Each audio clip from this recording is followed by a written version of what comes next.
Hi, Mark Gilbert here. Thanks for clicking in. In this video, we discuss letting go. And like all the videos here, they're designed to give you tools and ideas to assist with our spiritual evolution. If you benefit from it or enjoy it, be sure to hit that subscribe button. It lets YouTube know that you like what we're doing here. Now, by watching this video, what I hope to accomplish is to give you some ideas on what we mean by letting go, look at three broad areas of our life where we are holding on to things unnecessarily, and give you three steps in how we can actually move towards letting go.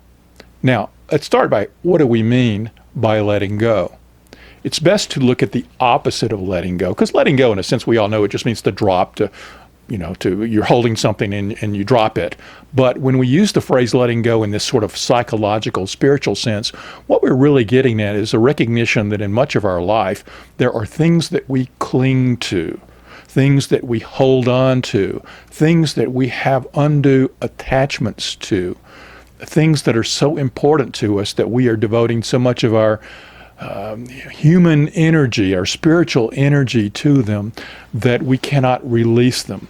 So letting go is the process of releasing those things to which we are attached, clinging, or are something that we give so much energy to throughout our human experience. So what are the three key areas that I see that we as humans are clinging to things that we need to release? Well, the first is concerns over what others think. I did a video on this recently, so I'm not going to elaborate too much on it. You can go see the video, the title's on the screen. But I do think that one of the key areas that many of us hold on too much is the good opinions of other people. We're concerned about how are they going to view us, what are they going to think about us, and that is certainly an area where we give a lot of attention and energy, and one that we need to step back from and see it for what it is and let go of it. The second broad area where we have attachment is attachments to desired outcomes. We get it in our head that something should show up in a certain particular way, and if life tends to throw it to us in another way, we're so attached to the specificity of how we wanted that outcome to show up that we can't even see the gifts that sometimes appear in our life that are giving us what we really need, because we want it to show up in another way.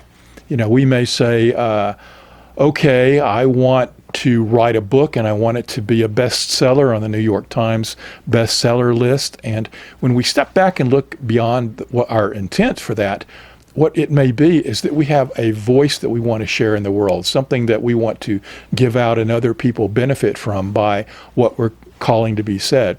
Then we get attachment to book sales and book lists and things of that nature. And so we think that is the way it has to show up. So we get so attached to that, we forget that perhaps the very nature of our message going out via a blog or a book that maybe doesn't sell quite as well but gets into the right hands and influences the right people could have as much or more of the impact that we're really desiring than being on a bestseller list.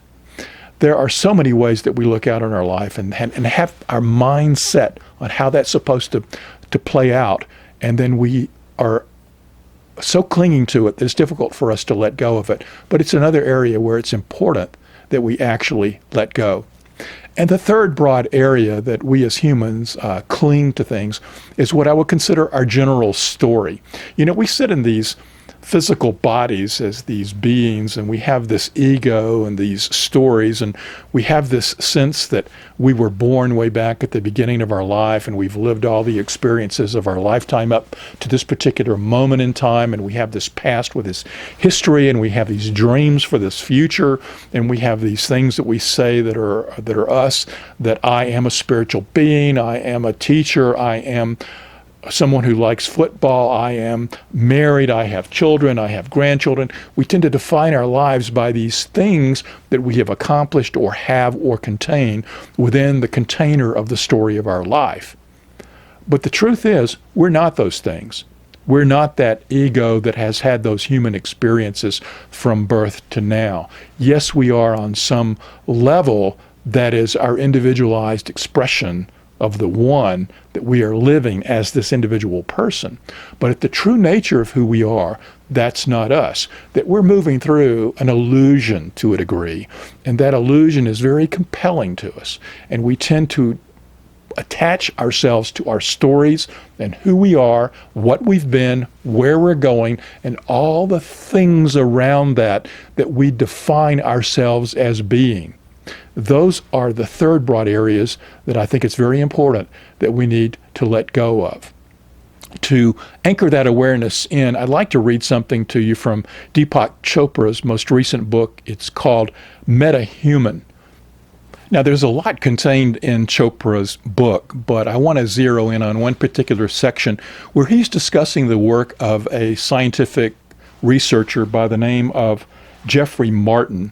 Martin was a PhD social researcher who was conducting research into the states of higher consciousness. He actually had people who contacted him and self-reported that they had gotten into where they live their lives in a state of higher consciousness. And so he started asking them questions and doing surveys with them to drill in on what are the common characteristics of these individual people, what led them to the sense of having this state of being awakened. And there's a couple of paragraphs that I think are pertinent here for the sense of us considering letting go of our stories in our life. In this, he writes, "So now we have an objective profile of shifting into higher consciousness in everyday life, the state of metahuman." He's talking about the research findings of this individual. "Personal awakening isn't rare, and according to those who've actually experienced it, their awakening led to a wide range of possibilities. The implications for human nature are intriguing, beginning with what it feels like not to defend I, me, mine." Defending I, me, mine is actually defending or clinging or holding on to that story that we're talking about. "The source of so much anger," that is the I, me, mine, and identifying ourselves with it, "is the source of so much anger, fear, greed, and jealousy, and is rooted in the insecurity of the ego and its endless demands. Putting ourselves in their shoes, these awakened people don't keep a running story in their heads about what happened to me. When they think about themselves, me fades away as soon as they notice it. The same is true for their emotions, which are fewer and more spontaneous. When anger arises, it fades almost immediately. Emotions were still positive and negative, but rarely, if ever, were they extreme. Martin's subjects could be irritated when something bad happened at work, yet they didn't carry the residue of stress around with them afterward, and it would never build into angry frustration. They felt a sense of inner peace that could be interrupted, but soon would return. In a word, these people were very good at letting go." So what Chopra's writing about and what Martin was finding in his study is that those people who had moved into what we would call states of higher consciousness were good at letting go of their stories, letting go of that I, me, mine aspect of ego. Yes, we're going to bounce around in the world of form and bump into things that are less than what we want.